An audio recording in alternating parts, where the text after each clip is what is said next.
नमस्कार, जय हिंद, जय श्री राम दोस्तों। अनफिल्टर्ड इंडियन पे आप सबका स्वागत है। आगे बढ़ने से पहले आप सबसे रिक्वेस्ट है, वीडियो को लाइक कीजिए, चैनल को सब्सक्राइब कीजिए और शेयर करना मत भूलिएगा। बहुत से लोग कह रहे हैं कि उनके पास नोटिफिकेशंस नहीं आ रहे हैं, तो आप सबसे रिक्वेस्ट है कि बेल आइकन को प्रेस करना मत भूलिएगा, ताकि हमारे नोटिफिकेशन आप तक पहुंचते रहें। पिछले लगभग 2 महीने में जो 2 बड़े फ्लैश पॉइंट थे, वो लगभग एक्टिवेट हुए। बहुत स्विफ्ट एक्शन हुए और उतनी ही जल्दी दोनों जगह लगभग सीज फायर जैसी स्थिति हो गई है। सबसे पहले भारत और पाकिस्तान के बीच में 4 दिन का एक कॉन्फ्लिक्ट चला। वॉर नहीं कहेंगे, दोनों जगह वॉर नहीं थी क्योंकि किसी ने भी घोषणा नहीं की है, ना भारत वाले स्थिति में ना इजराइल वाले में। हाँ, वहां पर एक्शन जरूर हो रहा था। तो ऑपरेशन सिंदूर हुआ। 4 दिन के अंदर धुमाधाम करके भारत ने अपना, कह सकते हैं, पॉज कर दिया, क्योंकि अमेरिका की तरफ से कहा गया भैया राइजिंग लायन के लिए हमें थोड़ी सी एक विंडो दे दीजिए। उसके बाद इसराइल और ईरान के बीच में जो पिछले 12 दिन से कॉन्फ्लिक्ट चल रहा था, अब उसमें भी सीज फायर की बात सामने आ गई है। दरअसल जिस तरीके से जो ऑब्जेक्टिव्स थे इसराइल के, देखिए इसराइल का जो प्राइम ऑब्जेक्टिव था वो ये था कि जो न्यूक्लियर एनरिचमेंट कर रहा है ईरान, उसको हटाना है। और जैसे जैसे ये ऑपरेशन बढ़ता गया, जैसे जैसे इसराइल को लगा कि हमारी एक्सपेक्टेशन से ज्यादा सफलताएं हमें मिल गई हैं, तो उसमें चलते चलते उन्होंने कहा यार जब इतना हो रहा है तो एक और चीज कर लेते हैं। तो उसमें रिजीम चेंज भी उन्होंने जोड़ दिया। लेकिन जो प्राइम ऑब्जेक्टिव था वो उनकी न्यूक्लियर एनरिचमेंट फैसिलिटीज को सेबोटाज करना था, एलिमिनेट करना था, और अमेरिका के साथ मिलकर उन्होंने वो बखूबी किया। मैंने कल ही बताया था आपको अपने प्रोग्राम में, बल्कि 2 एपिसोड में के ऊपर कर चुका हूं, कि किस तरीके से अब ये लगभग फिक्स्ड गेम जैसा चल रहा था। तीनों देशों के जो राजनेता हैं, उन्हें एक फेस सेवर चाहिए था और तीनों को मिल गया है। वापस से बताऊंगा कि तीनों को क्या क्या मिला है और अब की हाल फिलहाल की स्थिति क्या है और कैसे सीज फायर हुआ, बात उस पर करते हैं। दरअसल कल ईरान ने जो जितने भी मिडिल ईस्ट में अमेरिकन बेसिस हैं, खासकर जो बेस है कतर में अमेरिका का मिडिल ईस्ट का सबसे बड़ा बेस है, जो अल उदैद बेस है, उसके ऊपर उन्होंने मिसाइल, बैलिस्टिक मिसाइल्स दागी। उसके अलावा बहरीन है, कुवैत है, यूएई है, इराक है, यहां पर भी मिसाइल दागी गई हैं। टोटल मिलाकर लगभग 14 मिसाइलें ईरान की तरफ से दागी गई हैं। आप ये बताइए, आपके न्यूक्लियर पूरा का पूरा इंफ्रास्ट्रक्चर तबाह हो गया है और आप क्या कर रहे हैं? 14 मिसाइलें दाग रहे हैं। और उसके बाद ईरान की सड़कों के ऊपर सेलिब्रेशन हो रहा है कि देखो हमने बदला ले लिया अमेरिका से, क्योंकि उन्हें पता था यही थ्रेशोल्ड है, इससे ऊपर हम जा नहीं सकते हैं। और ये लगभग विन विन गेम सभी के लिए हो गया है। डोनाल्ड ट्रंप का ट्वीट आता है बाकायदा इसके ऊपर कि भैया जो ईरान है उसने हमारे ऊपर 14 मिसाइलें दागी, 13 हमने इंटरसेप्ट कर ली, एक आकर गिर गई। देखिए इस पूरे एक्शन में सबसे बड़ी बात क्या रही? सबसे बड़ी बात यह रही कि कतर को पहले ही पता लग गया था। ईरानियन ने पहले ही फोन कर दिया था, साहब ऐसा है, हम मिसाइलें दाग रहे हैं, अमेरिका वालों को बता दो, उनके बेस पे दाग रहे हैं, तुम्हारे ऊपर कुछ नहीं कर रहे, तुम्हारी धरती पे नहीं गिरेगा, हाँ जो अमेरिकन बेस है उस पर मारेंगे। और उससे पहले ही अमेरिकन जो बेस थे वो ऑलरेडी खाली किए जा चुके थे, और ये कोई और नहीं कह रहा। ये बात ईरानियन जो एनालिस्ट हैं, जो ईरान के अंदर लोग बैठे हैं, जो ईरान को पढ़ते हैं, उन्हीं की तरफ से खबरें आ रही हैं। न्यूयॉर्क टाइम्स में बाकायदा 2 से 3 ईरानियन जो एनालिस्ट हैं उन्होंने ये बात कही है। अमेरिका को पहले ही खबर पहुंचा दी गई थी। अमेरिका ने अपने जितने रिफ्यूलर्स थे, जितने प्लेन्स थे, जितने एसेट्स थे, वो ऑलरेडी वहां से हटा दिए थे। ठीक है भैया, गड्ढे में मार ले, तू भी खुश हो जा। एक फेस सेवर होता है ना, कि चीजें एस्केलेट ना हो, क्योंकि अमेरिका, देखिए ट्रंप ऑलरेडी हमला नहीं करना चाहता था, उसे जूइश लॉबी के दबाव में वो करना पड़ा, जिसकी जानकारी मैंने कल आपको दी। लेकिन अब ट्रंप उसे जल्दी से जल्दी खत्म करना चाहता है क्योंकि उसे नोबेल प्राइज चाहिए। तो ऑलरेडी कतरियों को बता दिया गया था कि भैया और कतर ने बाकायदा इसके लिए एडवाइजरी जारी कर दी थी कि कतर में जितने भी लोग हैं, जितने भी ये ब्रिटिश अमेरिकन और ये सब रह रहे हैं, कृपया एक शेल्टर के नीचे आ जाएं, या जितने कतरी हैं एक शेल्टर के नीचे आ जाएं अगली जानकारी तक। भैया उन्हें कैसे पता था कि ईरान मारने वाला है? यानी उन्हें किसी ने बताया था, यानी ईरान अगर मारने वाला तो ईरान के अलावा तो कोई नहीं बता सकता। तो जितने भी बेसिस थे, मात्र 14 मिसाइलें मारी गई, एक लगी, वो भी खाली गई। उसमें भी अमेरिका ये कहेगा कौवे मरे और पेड़ टूटे, इससे ज्यादा, और रेगिस्तान में तो पेड़ भी नहीं होता। तो कुल मिलाकर लगभग एक फिक्स्ड गेम की तरफ ये चीज आगे बढ़ती दिखाई दे रही है। पहले ही कहा था, 2 दिन से यही कह रहा हूं, फिक्स्ड गेम है। अमेरिका को क्या मिला? अमेरिका ने स्ट्राइक किया, डोनाल्ड ट्रंप ने पूरी दुनिया को दिखा दिया भैया अमेरिकन प्लेन्स की पावर क्या है, अमेरिकन मिलिट्री की माइट क्या है, B2 बॉम्बर्स जाते हैं, न्यूक्लियर एनरिचमेंट फैसिलिटीज को हमने उड़ा दिया है। ये मेरी बहुत बड़ी उपलब्धि है, एक लेगेसी लेकर जा रहे हैं, क्योंकि ओबामा ने ओसामा को एलिमिनेट किया था, तो इसने इसे भी कुछ दिखाना था, कुछ प्रेजेंट करना था। पिछले वाले में इसने कासिम सुलेमानी का दिखाया था, और ध्यान दीजिएगा जब पिछली बार कासिम सुलेमानी मारा गया था तब भी यही फिक्स्ड गेम हुआ था। ईरानियों ने झंडा वंडा टांग दिया था, सब कुछ कर दिया था, बहुत हो हल्ला हुआ, जुम्मे की नमाज हुई, लाखों की भीड़ आई, 4 मिसाइल मारी, खाली जो बेस था इराक के अंदर अमेरिका का उसके ऊपर मार दी, और फिर जश्न हो गया। वही इस बार हो रहा है, अलुदैद पे मारी, 1-2 जंगें और मारी और जश्न हो गया। और ध्यान दीजिएगा ये कहीं स्क्रिप्ट आपको रिपीट दिखाई दे रही है, पड़ोस में भी ऐसा ही हुआ था, ईरान में भी वही हो रहा है। उसके बाद इजरायलियों के लिए ये हो गया, नेतन्याहू के लिए हो गया, ये दिखाने के लिए कि भैया देखो मैंने हमला कर दिया, मैंने न्यूक्लियर प्रोग्राम को अगर पूरा भी खत्म नहीं हुआ तो कम से कम 10-20-50 साल के लिए पीछे कर दिया। और ईरानियों के लिए ये हो गया भैया ठीक है हमारी फैसिलिटी खराब हो गई, कोई नहीं, हमारे अंदर जज्बा है, हार हम मानते नहीं है, करबला का युद्ध का उदाहरण देंगे, और 400 किलो यूरेनियम हमने बचा ही लिया है, तो सबकी बल्ले बल्ले, क्या दिक्कत है जी। और ये बाकायदा जो ट्रंप है उसकी तरफ से कहा जा रहा है कि जो कतर के अमीर है उससे बात की है मैंने कि रीजन के अंदर पीस बना रहना चाहिए साहब, और कोई अमेरिकन हार्म नहीं हुआ है, सब कुछ बढ़िया, कोई कतरी नहीं मरा है, और थैंक यू। तो उसने भी बता दिया, क्योंकि अब देखिए कोई भी लॉन्ग ड्रॉन कॉन्फ्लिक्ट में नहीं जाना चाहता है अमेरिका। डायरेक्ट देखिए यूक्रेन में भी अमेरिका डायरेक्ट इन्वॉल्व नहीं है, कहीं नाटो नहीं है, कोई नहीं है, वो सामान भेज रहा है, जो मिलिट्री इंडस्ट्रियल कॉम्प्लेक्स है वो हथियार बनाता है, सब कुछ करता है, अपने साथियों के माध्यम से वहां पहुंचा देता है, डायरेक्ट इन्वॉल्वमेंट नहीं है। यहां डायरेक्ट इन्वॉल्वमेंट था अमेरिका का, क्योंकि जो B2 उड़े थे वो अमेरिका की धरती से उड़े थे।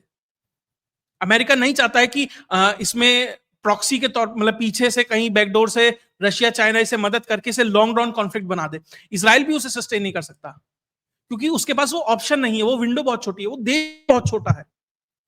अगर ये युद्ध लंबा चलता है तो इसराइल को बहुत बड़ा नुकसान है, इकोनॉमिक नुकसान है, और जनता सवाल पूछेगी भैया तुम तो कह रहे थे कि हमने इतना बड़ा हमला कर दिया, इतनी जल्दी हम ऐसा कर देंगे और वैसा कर देंगे, ये लॉन्ग रन कॉन्फ्लिक्ट क्यों है।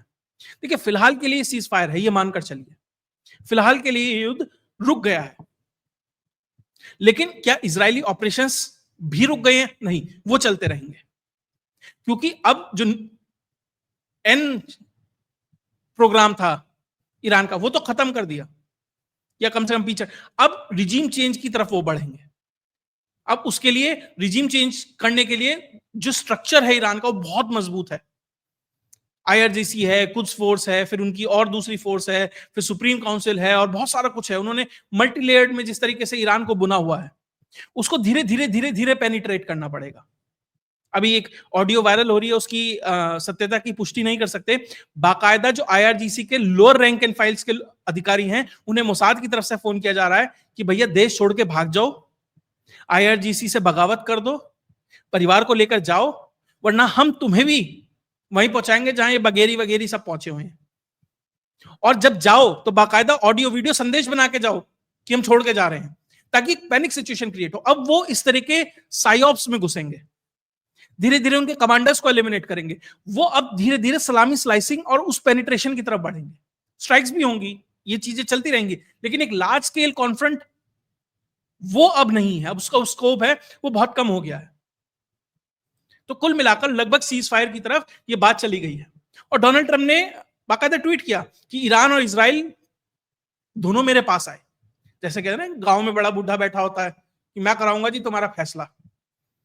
भारत पाकिस्तान का भी कराया था, वो 300 रुपए की प्लेट खा के आया मुनीर उस चक्कर में, और वो भी उसकी गाड़ी बाहर उतर रुकवा दी, पैदल अंदर चलो। उसके बाद क्या लिखा है, ऑलमोस्ट साइमल्टेनियसली एंड मतलब साइमल्टेनियसली वो आए और उन्होंने कहा पीस। ये पीस शब्द को हाईलाइट किया गया, लव, पीस एंड प्रोस्पेरिटी, ये तीनों शब्द हाईलाइट किए गए कैपिटल लेटर्स में। क्यों? क्योंकि इस व्यक्ति को नोबेल प्राइज चाहिए।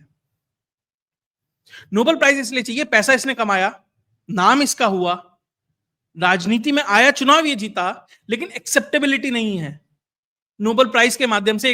ये चाह रहा है कि सब कुछ मिले मुझे लाइफ में। भैया इतनी डेस्परेशन तुम्हारे नोबेल प्राइज के, अरे यार तुम इतने अमीर आदमी हो, खुद का नोबेल प्राइज खोल लो। तुमने अपना खुद का क्रिप्टो कॉइन बना लिया, तुमने अपने खुद का फोन लॉन्च कर लिया, तो भैया एक नोबेल प्राइज भी बना लो, या ट्रेड डील कर लो नॉर्वे से कि भैया ट्रेड डील करते हैं, मुझे दे दो नोबेल प्राइज। खैर मजाक से हटके, लेकिन बार बार ये ट्रुथ, प्रोस्पेरिटी, लव, पीस, ये हाईलाइट में इसलिए दिखाया जा रहा है कि देखो मैं कितना शांति का दूत हूं। अब ये यही कहेगा कि भैया मैंने न्यूक्लियर प्रोग्राम भी खत्म कर दिया, मैंने युद्ध भी रुकवा दिया, मुझे कोई क्रेडिट नहीं देता, लेकिन मुझे नोबेल प्राइज चाहिए। उसके बाद देखिए ये सीज फायर कैसे हो गया है, इस चीज को एक तरीके से और समझिए। जब युद्ध हो रहा है खाड़ी में, सारा तेल, लगभग दुनिया का एक बड़ा हिस्सा, लगभग 70-80% तेल वहां से आता है। वहां पे जब आग लगी हुई है तो तेल के दाम बढ़ने चाहिए। डोनाल्ड ट्रंप क्या ट्वीट करता है कि everyone keep oil prices down, तेल के दाम कम रखिए, मैं देख रहा हूं। जैसे कोई होता ना, आसमानी ताकत देख रही है कोई, कि दुश्मन के हाथों में खेलना मत, डर बैठा रहा है। उसकी जरूरत नहीं थी, उसे पता था कि ऑलरेडी जो तेल के दाम है वो टूट रहे हैं, लेकिन इसे तो अपनी वो बड़की मारनी थी ना कि देखो मेरी वजह से नहीं हुआ है। और ऑलरेडी जो ऑयल प्राइसेस है वो डाउन है 4 से 5% तक। यानी जब आग लगी है और तेल के दाम कम हो रहे हैं, क्योंकि सबको पता है मामला ठंडा पड़ चुका है। ऊपर ऊपर से थोड़ी थोड़ी 2-4 पतंगे, चिंगारियां आपको दिखाई देंगी, लेकिन कुल मिलाकर जो मामला है वो शांत हो चुका है। अब छोटा मोटा कुछ इधर उधर चलता रहेगा तो बातें अलग हैं, लेकिन फुल एंड फाइनल अब लग चुका। और डोनाल्ड ट्रंप ने आधिकारिक, अब संजय राउत तो ऐसे थोड़ी हड़बड़ी तो रहती है चीजों को आगे करने की, इसने घोषणा भी कर दी कि भैया कॉन्ग्रेचुलेशन टू एवरीवन, पीस हो गई है।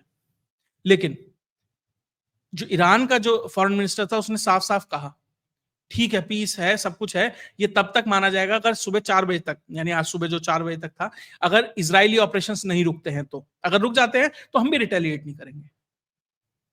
और अब आपको ज्यादा, देखिए अगले 48 घंटे बहुत महत्वपूर्ण है। अगर कोई बड़ा मिस एडवेंचर किसी नॉन स्टेट एक्टर या किसी इसी तरीके से नहीं किया गया, तो आप ये मानिए ये नॉर्मेलिटी की तरफ, नॉर्मेंसी की तरफ ये चीजें आगे बढ़ेंगी। अगर कुछ हो जाता है तो फिर से चीजें स्पाइरल डाउन हो सकती है। लेकिन फिलहाल के लिए तो ये मानकर चलिए कि धीरे धीरे ये चीजें शांति की तरफ बढ़ रही हैं, चीजें थोड़ी नॉर्मलाइज होती दिखाई देंगी, क्योंकि कोई भी बड़ा देश नहीं चाहता कि अपने पैर युद्ध में फंसाए जाएं। भारत ने भी वो स्विफ्ट एक्शन किया। हाँ, भारत को और 2 दिन की 48 घंटे की और विंडो मिलती तो शायद खेल और बदल जाता। अब डीआरडीओ भी इमरजेंसी बाइंग कर रहा है, बहुत सारी चीजें अभी हो रही हैं, क्योंकि पॉज का बटन दबाया ना, अभी एंड बटन नहीं दबाया वहां। तो अब शायद डोनाल्ड ट्रंप कह दे। देखिए, और इस पूरे केस में फंसा कौन? बेचारे पाकिस्तानी। इसके ऊपर एक अलग शो करूंगा कि पाकिस्तानी कैसे फंस गए हैं। वो है ना, हाथ को आया और मुंह ना लगा वाली स्थिति अब लगभग पाकिस्तान की हो गई है। उस पर एक अलग शो करूंगा, तब बताऊंगा कि कैसे पाकिस्तान इस पूरे नुकसान में, सबसे बड़ा नुकसान अगर किसी का है तो पाकिस्तान और चाइना का है, और सबसे ज्यादा फायदा अगर किसी का है तो ये 3 देश तो हैं, ऑलमोस्ट ठीक ठीक है, मतलब थोड़े बहुत ब्रूजेस के साथ निकल गए हैं, और भारत का भी फायदा है। और एक बहुत और इंपॉर्टेंट एक ऑब्जर्वेशन आपके साथ शेयर करना चाहूंगा। ये युद्ध की जो टाइमिंग है ना, जो ये पूरा जो पूरा खेल हुआ, जो पूरी एक्सरसाइज हुई है इस मिडिल ईस्ट में, इसकी टाइमिंग बहुत महत्वपूर्ण है। अमेरिका पे फिलहाल लगभग $37 ट्रिलियन का डेट है, जिसमें से $6 ट्रिलियन का जो डेट है वो इस महीने रीफाइनेंसिंग के लिए जाना था। कोई भी देश डेट कैसे उठाता है? वो बॉन्ड जारी करता है मार्केट में कि भैया आप ये बॉन्ड लीजिए, इसके एवज में आप पैसे दीजिए, और मैं आपको गारंटी देता हूं कि आपको 1%, 2%, 3%, जितना भी, मतलब जो भी इंटरेस्ट रेट है, उस इंटरेस्ट रेट में मैं आपको पैसा देता रहूंगा। एक तरीके से वो उधार उठाता है मार्केट से। अब क्योंकि बहुत बड़ा देश है तो बहुत आसानी से वो बॉन्ड बिक जाते हैं कि भैया अमेरिका कहीं जाने वाला थोड़ी है, लो भैया हम पैसा लगाते हैं अमेरिका। लेकिन जिस तरीके से अमेरिका की स्थिति है, जिस तरीके से रिसेशन की तरफ जा रहे हैं, डी डॉलराइजेशन की बात हो रही है, अनसर्टेनिटी बढ़ रही है, अब उन बॉन्ड्स को खरीदने वाला कोई नहीं है, रीफाइनेंस करना है। इस महीने मैच्योर हो जाएंगे, उन्हें वापस बेचना है, मतलब वापस से उन्हें मार्केट में लाना है, ताकि वापस ये $7-6 ट्रिलियन देने ना पड़े। कोई नया बायर ढूंढना पड़ेगा उसके लिए, लेकिन कोई बायर मिल नहीं रहा था। तो आप जानबूझकर इस तरह की सिचुएशन क्रिएट जब होती है, तो आप एक आर्टिफिशियल सिचुएशन क्रिएट करते हैं इस चीज से निकलने के लिए। और जो मिडिल ईस्ट का क्राइसिस है, ये उससे भी जुड़ा है। मैं ये नहीं कह रहा कि सारा उसी के कारण है, लेकिन होना था वो निश्चित तौर पर होना था, लेकिन कब हो रहा है, ये भी टाइमिंग महत्वपूर्ण है। वो तब किया गया जब $6 ट्रिलियन को रिफाइनेंस करना था। अब जब ये सब एक्शन हो गया, तो अमेरिका प्रोजेक्ट कर पाएगा, देखिए हम सुपर पावर हैं आज भी, कितनी अनसर्टेनिटी हो, कितना डेट हो, क्या दिक्कत है। हमने एक देश जो न्यूक्लियर एनरिचमेंट फैसिलिटीज थी, जो वहां तक लगभग पहुंच गया था, जिससे पूरा मिडिल ईस्ट डरता था, जिसके ऊपर हजारों बैलिस्टिक मिसाइलें थी, जो स्ट्रेट ऑफ हॉर्मुज जैसी स्ट्रेटेजिक पोजीशन को कंट्रोल करके रखता था, हम उसे पीट के आए हैं जी, अकेले पीट के आए हैं। हमारे B2 बम्बर $2-2 बिलियन के प्लेन उड़ के गए हैं, छह, कोई पकड़ नहीं पाया। तो ऑप्टिक्स देखिए आप कैसी क्रिएट हुई अंतरराष्ट्रीय स्तर पर। तो अब बहुत इजी है उस तरह के बायर्स को ढूंढने के लिए, क्योंकि आपके अंदर एक ट्रस्ट बिल्ट हो गया, तो आपने वो आसानी से कर दिया और कर देंगे in due course of time. तो कितना महत्वपूर्ण है, कहां से चीजें कड़ी जुड़ती हैं। अगर इन सब चीजों को आप एक बड़ी पिक्चर में देखेंगे ना, तो आपको समझ आएगा कि बड़ा खेल कैसे खेला जाता है। कोई भी राष्ट्र कोई भी एक्शन लेता है, कोई बड़ा कुछ इस तरह का होता है, उसके पीछे उसकी टाइमिंग उस दिन ही क्यों हुआ, बहुत महत्वपूर्ण है। एक और ऑब्जर्वेशन आपके पास लेके आऊंगा, अभी मैं उस पर थोड़ा काम कर रहा हूं, कुछ ग्राफिक डिटेल्स भी आने वाली हैं, किस तरीके से जो यूएस के जितने भी बड़े ऑपरेशन हैं, वो सन की साइकिल से कैसे कनेक्टेड है। अब इसे एस्ट्रोलॉजी कहिए या क्या कहिए, लेकिन बहुत इंपॉर्टेंट ऑब्जर्वेशन है, वो सब भी होता है। तो बहुत कुछ होता है, टाइमिंग का खेल बहुत महत्वपूर्ण है कि 21 जून को ही क्यों किया। 21 जून साल का सबसे बड़ा दिन होता है जब अमेरिका ने एक्शन लिया, सन की साइकिल से जुड़ा है, बहुत सारी चीजें हैं। तो कुल मिलाकर अब मिडिल ईस्ट में जो आग लगी थी, वो थोड़ी अब ठंडी होती दिखाई दे रही है। बस कोई मिस एडवेंचर ना करे, बाकी सबकी बल्ले बल्ले है, सब मजे हैं। पाकिस्तान में जैसे जलसा मनाया गया था, बड़े बड़े मुनीर के बोर्ड टांगे गए थे, खुमैनी के टांगे जाएंगे, बड़े जल से निकल रहे हैं, बाइक वाइक लेके लोग खुशी से तेहरान की सड़कों पे भाग रहे हैं। खुशी है, ठीक है, अच्छा मनाइए, कोई दिक्कत नहीं है।